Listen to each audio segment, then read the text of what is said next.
नमस्ते दोस्तों, मनमोहक हिंदी कहानियाँ चैनल में आप सभी का स्वागत है।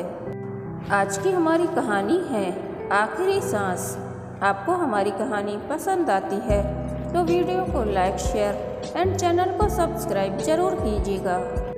सूरज 3 महीने की ट्रेनिंग के लिए दिल्ली से मुंबई गया था, पर उसे 2 माह बाद ही वापस दिल्ली लौटना पड़ा था। शशि की तबीयत बहुत खराब है। डॉक्टर विनीता कहती हैं कि उसे स्तन कैंसर है। तुम फौरन यहाँ आओ। टेलीफोन पर अपने पिता से पिछली शाम हुई इस वार्तालाप पर सूरज को विश्वास नहीं हो रहा था। शशि और उसकी शादी हुए अभी 6 महीने भी पूरे नहीं हुए थे। सिर्फ 25-26 साल की कम उम्र में कैंसर कैसे हो गया, इस सवाल से जूझते हुए सूरज का सिर दर्द से फटने लगा था। एयरपोर्ट से घर न जाकर सूरज सीधे डॉक्टर विनीता से मिलने पहुंचा। इस समय उसका दिल भय और चिंता से बैठा जा रहा था। डॉक्टर विनीता ने जो बताया उसे सुनकर सूरज की आंखों से आंसू झरने लगे। तुम्हें तो पता ही है कि शशि गर्भवती थी। उसे जिस तरह का स्तन कैंसर हुआ है, उसका गर्भ धारण करने से गहरा रिश्ता है। इस तरह का कैंसर शशि की उम्र वाली स्त्रियों को हो जाता है। डॉक्टर विनीता ने गंभीर लहजे में उसे जानकारी दी। अब उसका क्या इलाज करेंगे आप लोग? अपने आंसू पोंछकर सूरज ने कांपते स्वर में पूछा। बेचैनी से पहलू बदलने के बाद डॉक्टर विनीता ने जवाब दिया, सूरज, शशि का कैंसर बहुत तेजी से फैलने वाला कैंसर है। वह मेरे पास पहुंची भी देर से थी। दवाइयों और रेडियोथेरेपी से मैं उसके कैंसर के और ज़्यादा फैलने की गति को ही कम कर सकती हूँ, पर उसे कैंसर मुक्त करना अब संभव नहीं है। यह आप क्या कह रही हैं? मेरी शशि क्या बचेगी नहीं? सूरज रुआसा होकर बोला, वह कुछ हफ्तों या महीनों से ज़्यादा हमारे साथ नहीं रहेगी। अपनी प्यार भरी देखभाल व सेवा से तुम्हें उसके बाकी बचे दिनों को ज़्यादा से ज़्यादा सुखद और आरामदायक बनाने की कोशिश करनी होगी। शशि को लेकर तुम्हारे घर वालों का आपस में झगड़ना उसे बहुत दुख देगा। यह लोग आपस में किस बात पर झगड़े डॉक्टर? सूरज चौंका और फिर ज़्यादा दुखी नजर आने लगा। कैंसर की काली छाया ने तुम्हारे परिवार में सभी को विचलित कर दिया है। शशि इस समय अपने मायके में है। वहाँ पहुँचते ही तुम्हें दोनों परिवारों के बीच टकराव के कारण समझ में आ जाएंगे। तुम्हें तो इस वक्त बेहद समझदारी से काम लेना है। मेरी शुभकामनाएं तुम्हारे साथ हैं। सूरज की पीठ अपनेपन से थपथपाकर डॉक्टर विनीता ने उसे विदा किया। ससुराल में शशि से मुलाकात करने से पहले सूरज को अपने सास ससुर व साले के कड़वे, तीखे और अपमानित करने वाले शब्दों को सुनना पड़ा। कैंसर की बीमारी से पीड़ित अपनी बेटी को मैंने धोखे से तुम्हारे साथ बांध दिया। तुम्हारे माता पिता के इस घटिया आरोप ने मुझे बुरी तरह आहत किया है। सूरज, मैं तुम लोगों से अब कोई संबंध नहीं रखना चाहता हूँ। गुस्से में उसके ससुर ने अपना फैसला सुनाया। इस कठिन समय में उनकी मूर्खतापूर्ण बातों को आप दिल से मत लगाइए। थके हारे अंदाज में सूरज ने अपने ससुर से प्रार्थना की, इस कठिन समय को गुजारने के लिए तुम सब हमें अकेले छोड़ने की कृपा करो। बस उसके साले ने नाटकीय अंदाज में अपने हाथ जोड़े। तुम भूल रहे हो कि शशि मेरी पत्नी है। आप जाकर अपने माता पिता से कह दें कि हमें उनसे कैसी भी सहायता की ज़रूरत नहीं है। अपनी बहन का इलाज मैं अपना सब कुछ बेचकर भी कराऊंगा। देखिए, आप लोगों ने आपस में एक दूसरे से झगड़ते हुए क्या क्या कहा, उसके लिए मैं जिम्मेदार नहीं हूँ। मेरी गृहस्थी उजड़ने की कगार पर आ खड़ी हुई है। शशि से मिलने को मेरा दिल तड़प रहा है।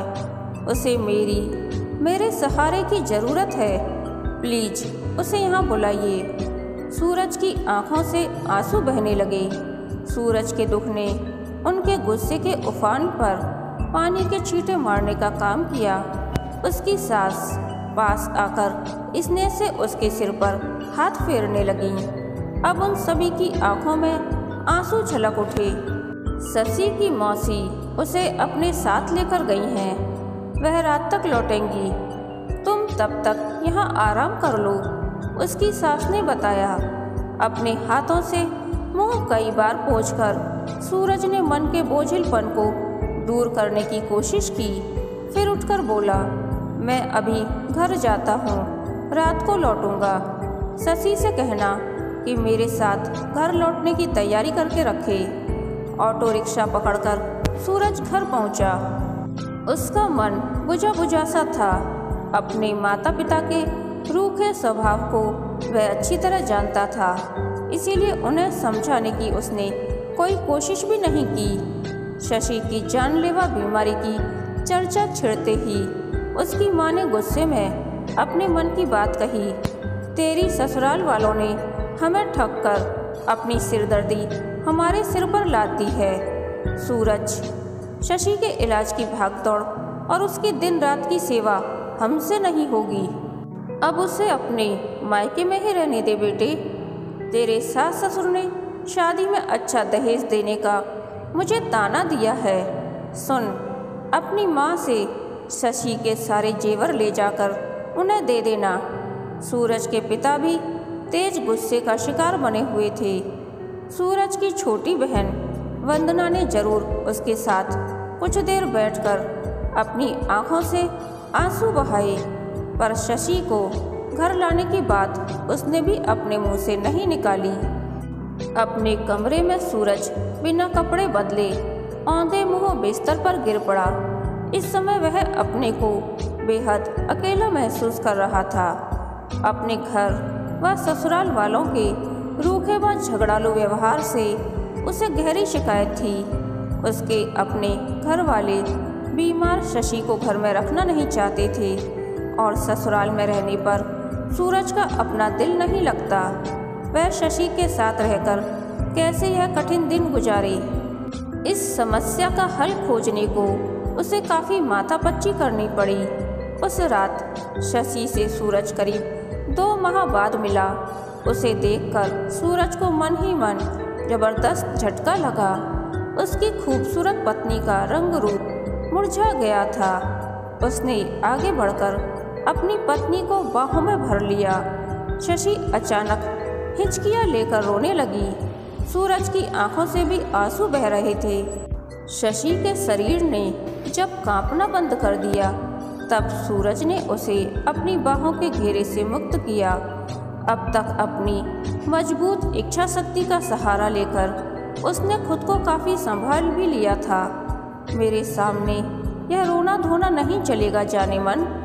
उसने मुस्कुराकर शशि के गाल पर चुटकी भरी। इन मुसीबत के क्षणों को भी हम उत्साह, हंसी खुशी और प्रेम के साथ गुजारेंगे। यह वादा इसी वक्त तुम्हें मुझसे करना होगा शशि।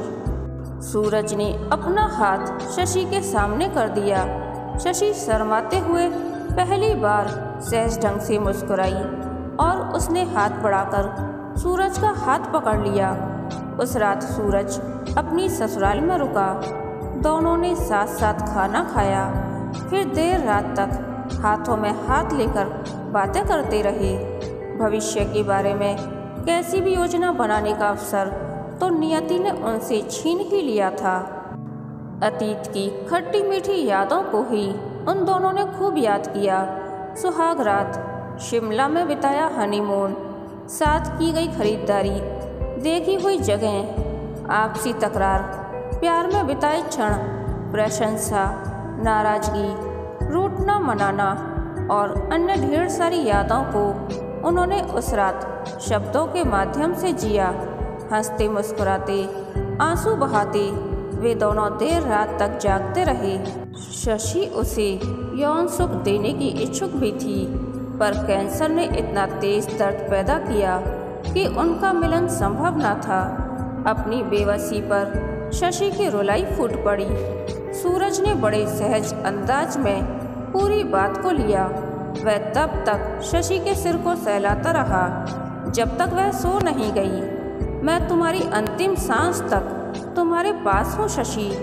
इस दुनिया से तुम्हारी विदाई मायूसी व शिकायत के साथ नहीं, बल्कि प्रेम व अपनेपन के एहसास के साथ होगी। यह वादा है मेरा तुमसे। नींद में डूबी शशि से यह वादा करके ही सूरज ने सोने के लिए अपनी आंखें बंद कीं। अगले दिन सुबह सूरज और शशि 2 कमरों वाले एक फ्लैट में रहने चले आए। यह खाली पड़ा फ्लैट सूरज के एक पक्के दोस्त रवि का था। रवि ने फ्लैट दिया तो अन्य दोस्तों व ऑफिस के सहयोगियों ने जरूरत के दूसरे सामान भी फ्लैट में पहुंचा दिए। सूरज ने ऑफिस से लंबी छुट्टी ले ली। जहां तक संभव होता अपना हर पल वह शशि के साथ गुजारने की कोशिश करता। उनसे मिलने रोज ही कोई न कोई घर का सदस्य, रिश्तेदार या दोस्त आ जाते। सभी अपने अपने ढंग से सहानुभूति जाहिर कर उन दोनों का हौसला बढ़ाने की कोशिश करते। सूरज की समझ में एक बात जल्दी ही आ गई कि हर सहानुभूतिपूर्ण बातचीत के बाद वह दोनों ही उदासी और निराशा का शिकार हो जाते हैं। शब्दों के माध्यम से शरीर या मन की पीड़ा को कम करना संभव नहीं था। इस समझ ने सूरज को बदल दिया। शशि का ध्यान उसकी घातक बीमारी पर से हटा रहे, इसके लिए उसने ज़्यादा सक्रिय उपायों को इस्तेमाल में लाने का निर्णय किया। उसी शाम वह बाजार से लूडो और कैरम बोर्ड खरीद लाया। शशि को ये दोनों ही खेल पसंद थे। जब भी समय मिलता दोनों के बीच लूडो की बाजी जम जाती। एक सुबह रसोई में जाकर सूरज ने शशि से कहा, मुझे भी खाना बनाना सिखाओ। मैं चाय बनाने के अलावा और कुछ जानता ही नहीं। अच्छा खाना बनाना सीखने के लिए कड़ी मेहनत करनी पड़ेगी जनाब। शशि उसकी आंखों में प्यार से झांकते हुए मुस्कुराई। मैडम जी, मैं पूरी लगन से सीखूंगा। मेरी डांट भी सुननी पड़ेगी, मुझे मंजूर है। तब पहले सब्जी काटना सीखो। शशि ने 4 आलू मजाक मजाक में सूरज को पकड़ा दिए। सूरज तो सचमुच आलूओं को धोकर उन्हें काटने को तैयार हो गया। शशि ने उसे रोकना भी चाहा, पर वह नहीं माना। उसे ढंग से चाकू पकड़ना भी शशि को सिखाना पड़ा। सूरज ने आलू के आड़े तिरछे टुकड़े बड़े ध्यान से काटे। दोनों ने ही इस काम में खूब मजा लिया। अब मैं तुम्हें सिखाऊंगा आलू के पकौड़े। सूरज की इस घोषणा को सुनकर शशि ने इतनी तरह की अजीबोगरीब शक्लें बनाईं कि उसका हंसते हंसते पेट दुखने लगा। सूरज ने बेसन खुद घोला, तेल की कढ़ाई के सामने खुद ही जमा रहा। शशि की सहायता व सलाह लेना उसे मंजूर था, पर पकौड़े बनाने का काम उसी ने किया। उस दिन के बाद से सूरज भोजन बनाने के काम में शशि का बराबर हाथ बटाता। शशि को भी उसे सिखाने में बहुत मजा आता। रसोई में साथ साथ बिताए समय के दौरान वह अपना दुख दर्द पूरी तरह भूल जाती। मैं नहीं रहूँगी तब भी आप कभी भूखे नहीं रहोगे। बहुत कुछ बनाना सीख गए हो अब आप। एक रात सोने के समय शशि ने उसे छेड़ा, तुमसे मैंने यह जो खाना बनाना सीखा है, शायद इसी की वजह से ऐसा समय कभी नहीं आएगा जो तुम मेरे साथ मेरे दिल में कभी ना रहो। सूरज ने उसके होठों को चूम लिया। सूरज से लिपटकर बहुत देर तक खामोश रहने के बाद शशि ने धीमी आवाज़ में कहा, आपके प्यार के कारण अब मुझे मौत से डर नहीं लगता है। जिससे जान पहचान नहीं उससे डरना क्या। जीवन प्रेम से भरा हो तो मौत के बारे में सोचने की फुर्सत किसे है। सूरज ने इस बार उसकी आंखों को बारी बारी से चूमा। आप बहुत अच्छे हो। शशि की आंखें नम होने लगीं। Thank you. देखो, अगर मैं तुम्हारी तारीफ करने लगा तो सुबह हो जाएगी, कल अस्पताल जाना है, अब तुम आराम करो। अपनी हथेली से सूरज ने शशि की आंखें मूंद दी। कुछ ही देर में शशि गहरी नींद के आगोश में पहुंच गई। सूरज देर तक उसके कमजोर पर शांत चेहरे को प्यार से निहारता रहा। हर दूसरे दिन सूरज अपने किसी दोस्त की कार मांग लाता और शशि को उसकी सहेलियों व मनपसंद रिश्तेदारों से मिलाने ले जाता। कभी कभी दोनों अकेले किसी उद्यान में जाकर हरियाली व रंग बिरंगे फूलों के बीच समय गुजारते, एक दूसरे का हाथ थामकर अपने दिलों की बात कहते हुए समय कब बीत जाता उन्हें पता ही नहीं चलता। सूरज कितनी लगन व प्रेम से शशि की देखभाल कर रहा है, यह किसी की नज़रों से छिपा नहीं रहा। शशि के माता पिता व भाई हर किसी के सामने सूरज की प्रशंसा करते न थकते। सूरज के अपने माता पिता को उसका व्यवहार समझ में नहीं आता। वे उसके फ्लैट से हमेशा चिंतित व परेशान से होकर लौटते। दुनिया छोड़कर जल्दी जाने वाली शशि के साथ इतना मोह रखना ठीक नहीं है सूरज।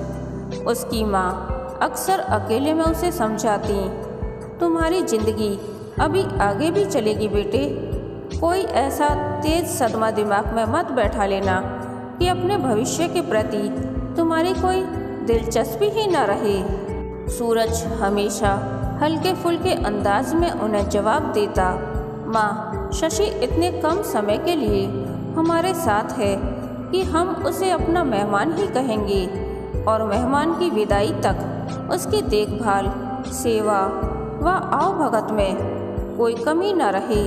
मेरी यही इच्छा है।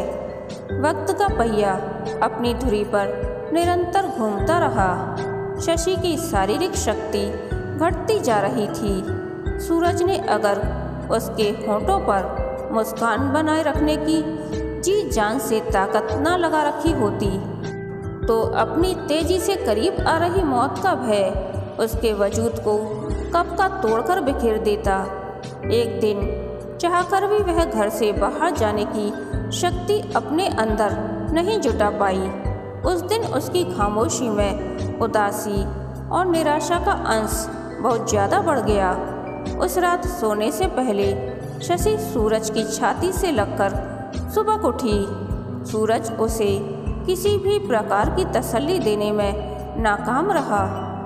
मुझे इस एक बात का सबसे ज़्यादा मलाल है कि हमारे प्रेम की निशानी के तौर पर मैं तुम्हें एक बेटा या बेटी नहीं दे पाई। मैं एक बहू की तरह से, एक पत्नी के रूप में असफल होकर इस दुनिया से जा रही हूँ। मेरी मौत क्या 2-3 साल बाद नहीं आ सकती थी? शशि ने रुआंसी होकर सूरज से सवाल पूछा। शशि, फालतू की बातें सोचकर अपने मन को परेशान मत करो। सूरज ने प्यार से उसकी नाक पकड़कर इधर उधर हिलाई। मौत का सामना आगे पीछे हम सबको करना ही है। इस शरीर का खो जाना मौत का एक पहलू है। देखो, मौत की प्रक्रिया पूरी तब होती है जब दुनिया को छोड़कर चले गए इंसान को याद करने वाला कोई न बचे। मैं इसी नज़रिए से मौत को देखता हूँ और इसीलिए कहता हूँ कि मेरी अंतिम सांस तक तुम्हारा अस्तित्व मेरे लिए कायम रहेगा। मेरे लिए तुम मेरी सांसों में रहोगी, मेरे साथ जिंदा रहोगी। शशि ने उसकी बात को बड़े ध्यान से सुना था। अचानक वह सहज ढंग से मुस्कुराई और उसकी आंखों में छाए उदासी के बादल छट गए। आपने जो कहा है उसे मैं याद रखूंगी। मेरी कोशिश रहेगी कि बचे हुए हर पल को जी लूं। बची हुई जिंदगी का कोई पल मौत के बारे में सोचते हुए नष्ट ना करूं। Thank you sir. सूरज के होंठों का चुंबन लेकर शशि ने बेहद संतुष्ट भाव से आंखें मूंद ली थीं। आगामी दिनों में शशि का स्वास्थ्य तेजी से गिरा। उसे सांस लेने में कठिनाई होने लगी। शरीर सूखकर कांटा हो गया। खाना पीना मुश्किल से पेट में जाता। शरीर में जगह जगह फैल चुके कैंसर की पीड़ा से कोई दवा जरा सी देर को भी मुक्ति नहीं दिला पाती। अपनी जिंदगी के आखिरी 3 दिन उसने अस्पताल के कैंसर वार्ड में गुजारे। सूरज की कोशिश रही कि वह वहां हर पल उसके साथ बना रहे। मेरे जाने के बाद आप जल्दी ही शादी जरूर कर लेना। अस्पताल पहुंचने के पहले दिन सूरज का हाथ अपने हाथों में लेकर शशि ने धीमी आवाज में उससे अपने दिल की बात कही। मुझे मुसीबत में फंसाने वाली मांग मुझसे क्यों कर रही हो? सूरज ने जानबूझकर उसे छेड़ा। तो क्या आप मुझे अपने लिए मुसीबत समझते रहे हो? शशि ने नाराज होने का अभिनय किया। बिल्कुल नहीं, सूरज ने प्यार से उसकी आंखों में झांककर कहा। तुम तो सोने का दिल रखने वाली एक साहसी स्त्री हो। बहुत कुछ सीखा है मैंने तुमसे। झूठी तारीफ करना तो कोई आपसे सीखे। इन शब्दों को मुंह से निकालते समय शशि की खुशी देखते ही बनती थी। शशि का सिर सहलाते हुए सूरज मन ही मन सोचता रहा, मैं झूठ नहीं कह रहा हूँ शशि। तुम्हारी मौत को सामने खड़ी देख हमारी साथ साथ जीने की गुणवत्ता पूरी तरह बदल गई। हमारी जीवन ज्योति पूरी ताकत से जलने लगी। तुम्हारी ज्योति सदा के लिए बुझने से पहले अपनी पूरी गरिमा व शक्ति से जलना चाहती होगी। मेरी ज्योति तुम्हें खो देने से पहले तुम्हारे साथ बीतने वाले एक एक पल को पूरी तरह से रोशन करना चाहती है। जीने की सही कला, सही अंदाज सीखा है मैंने तुम्हारे साथ पिछले कुछ हफ्तों में। तुम्हारे साथ की यादें मुझे आगे भी सही ढंग से जीने को सदा उत्साहित करती रहेंगी। यह मेरा वादा रहा तुमसे। भविष्य में किसी अपने को विदाई देने के लिए नहीं, बल्कि हम सफ़र बनकर जिंदगी का भरपूर आनंद लेने के लिए मैं जीऊँगा। क्योंकि ज़िंदगी के सफ़र का कोई भरोसा नहीं। जब 3 दिन बाद शशि ने आखिरी सांस ली, तब सूरज का हाथ उसके हाथ में था। उसने कठिनाई से आंखें खोलकर सूरज को प्रेम से निहारा।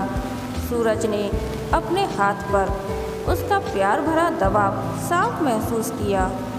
सूरज ने झुककर उसका माथा प्यार से चूम लिया। शशि के होठों पर छोटी सी प्यार भरी मुस्कान उभरी। एक बार सूरज के हाथ को फिर प्यार से दबाने के बाद शशि ने बड़े संतोष व शांति भरे अंदाज में सदा के लिए अपनी आंखें मूंद लीं। सूरज ने देखा कि इस क्षण उसके दिलो दिमाग पर किसी तरह का बोझ नहीं था। इस मेहमान को विदा कहने से पहले उसकी सुख सुविधा व मन की शांति के लिए जो भी कर सकता था, उसने खुशी खुशी व प्रेम से किया। तभी तो उसके मन में कोई टीस या कसक नहीं उठी। विदाई के इन क्षणों में उसकी आँखों से जो आंसुओं की धारा लगातार बह रही थी, उसका उसे कतई एहसास नहीं था। कहानी के अंत तक बने रहने के लिए धन्यवाद। यह कहानी आपको कैसी लगी, प्लीज़ कमेंट करके बताइए।